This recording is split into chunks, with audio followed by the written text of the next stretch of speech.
ಇನ್ನು 5 ಪಾಕಿಸ್ತಾನದ ಯುದ್ಧ ವಿಮಾನಗಳನ್ನು ಭಾರತ ಹೊಡೆದುರುಳಿಸಿದೆ. ಭಾರತದ ಮೇಲೆ ದಾಳಿಗೆ ಯತ್ನಿಸಿತ್ತು ಪಾಕಿಸ್ತಾನದ ಯುದ್ಧ ವಿಮಾನಗಳು.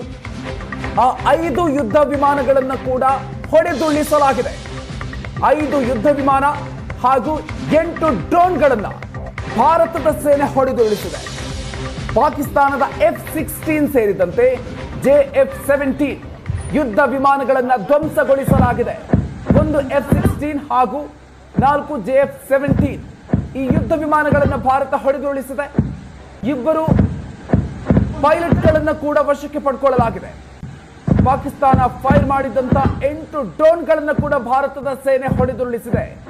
S-400 ಮೂಲಕ ಪಾಕಿಸ್ತಾನ ಯುದ್ಧ ವಿಮಾನಗಳು ಧ್ವಂಸಗೊಂಡಿದೆ. ಭಾರತ ನಡೆಸಿರುವಂತಹ ಕಾರ್ಯಾಚರಣೆಯಲ್ಲಿ ಪಾಕಿಸ್ತಾನ 5 ಯುದ್ಧ ವಿಮಾನಗಳನ್ನು ಕಳ್ಕೊಂಡಿದೆ. ಜೊತೆಗೆ 8 ಡ್ರೋನ್ಗಳನ್ನು ಕೂಡ ಹೊಡೆದುರುಳಿಸಲಾಗಿದೆ. S-400 ಮೂಲಕ ಪಾಕಿಸ್ತಾನದ ಯುದ್ಧ ವಿಮಾನಗಳನ್ನು ಹೊಡೆದುರುಳಿಸಲಾಗಿದೆ. ಪಾಕಿಸ್ತಾನದ F-16 ಯುದ್ಧ ವಿಮಾನ ಹಾಗೂ JF-17 ಯುದ್ಧ ವಿಮಾನ ಒಟ್ಟು 5 ಯುದ್ಧ ವಿಮಾನಗಳನ್ನು ಭಾರತ ಹೊಡೆದುರುಳಿಸಿದೆ. ಈಗಷ್ಟೇ ನಾವು ಜಮ್ಮುವಿಂದ ಹೊರಟು ಸುಂದರ್ಬನ್ ಅನ್ನುವಂತ ಪ್ರದೇಶಕ್ಕೆ ಸಮೀಪ ಇದ್ದೇವೆ. ಈಗ ನಮ್ಮ ಮುಂದೆ ಅಷ್ಟೇ 2 ಕ್ಷಿಪಣಿಗಳು ಹೋಗಿದ್ದನ್ನ ನಾವು ನೋಡಿದ್ವಿ. ಈಗಷ್ಟೇ ಜಸ್ಟ್ ನಡೆದಿರುವಂತದ್ದು. ಇಲ್ಲಿನ ಗ್ರಾಮಸ್ಥರಿದ್ದಾರೆ, ಇಲ್ಲಿ ನೋಡಿದಂತವ್ರು ಇದ್ದಾರೆ. ಏನಾಯ್ತು ಅಂತ ಅವ್ರನ್ನ ಕೇಳೋಣ. ಕ್ಯಾ ಹೋಗೈ ಭೈ? ಅಭಿ जी ब्लास्ट हुआ यहाँ पे. अभी फायरिंग हुई, मतलब ब्लास्ट हुआ है, मिसाइल्स गिरी हैं, अभी साउंड भी आई है. और यहाँ पे कल रात को भी ब्लास्ट हुआ था.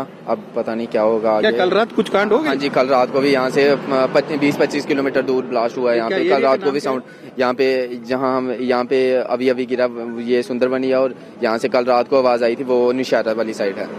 हाँ जी, तो कुछ सरकार से कुछ आदेश आ गए? हाँ जी, कल रात को लाइट की हाँ जी, कल रात को निशारा वालों को इस साइड भेज दिया. अब आज रात का कोई पता नहीं, क्या पता हमको भी ऑर्डर आ जाए यहाँ से आगे जाने का. अभी तुम दिख रहे हैं ना? हाँ जी, अभी लाइट आई है.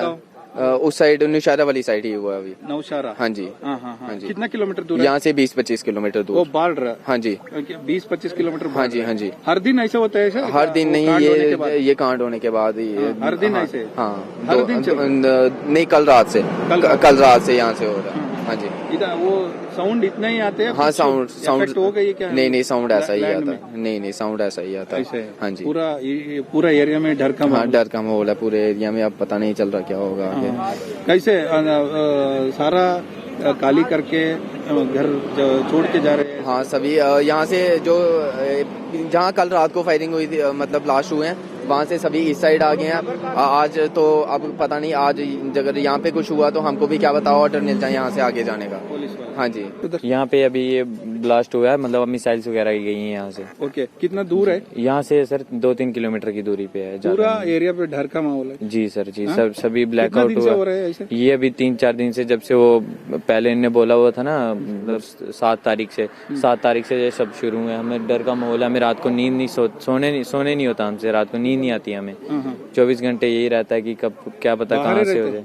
जी, यहीं पे मतलब बॉर्डर के पास एरिया ये. फिर डर तो रहता ही है. यहाँ से बॉर्डर 60-70 किलोमीटर अराउंड होगा.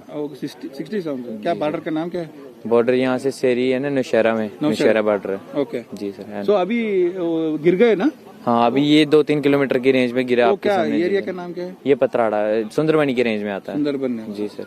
ಸೊ ಇದು ಹೇಳ್ತಾ ಇರುವಂತದ್ದು. ಇಲ್ಲಿ ಬಹಳ ಆತಂಕ ಶುರುವಾಗಿದೆ. ರಾತ್ರಿ ನಿದ್ದೆನೆ ಮಾಡ್ತಾ ಇಲ್ಲ.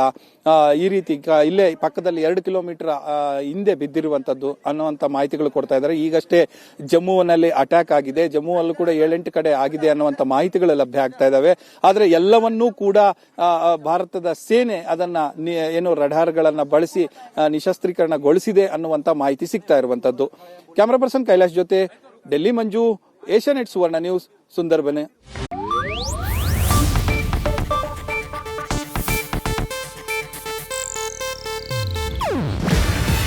ಇದು ಏಷ್ಯಾನೆಟ್ ನ್ಯೂಸ್ ನೆಟ್ವರ್ಕ್ ಪ್ರಸ್ತುತಿ. ನೀವು ನೋಡ್ತಿದ್ದೀರಾ ಏಷ್ಯಾನೆಟ್ ಸುವರ್ಣ ನ್ಯೂಸ್.